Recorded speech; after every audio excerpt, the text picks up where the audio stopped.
ছিল, পিকনিকে একটা আর্জি ছিল। ছুটির সময় কি দিতে হবে? এটার নাম কি?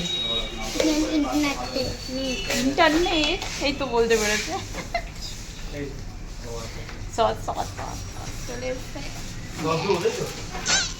হ্যাঁ, দিনটা আমার কাছে খুবই স্পেশাল বিকজ আমি ওকে আনতে গেছিলাম স্কুটি করে। ও অনেক দিন ধরে আমাকে বলে যে মা, অনেকে মারাই তো নিতে আসে, তুমি কেন নিতে আসো না? কারণ আমি একা, ও চায় আমি একা ওকে আনতে যাব, কিন্তু একা আনতে গেলে সেটা তো পসিবল হয় না। এটা আজকে ওর পিকনিক ডে ছিল, তাই জন্য আমি বলেছিলাম, আর আমার হাজবেন্ডও ছিল ব্যস্ত, ওই দিন ওর ক্যাটারিং ছিল, তাই আমি বলেছিলাম যে ঠিক আছে আজকে আমি আনতে যাব। তাই ও এতটা খুশি হয়ে, এক্সাইটমেন্ট ছিল ওর মধ্যে।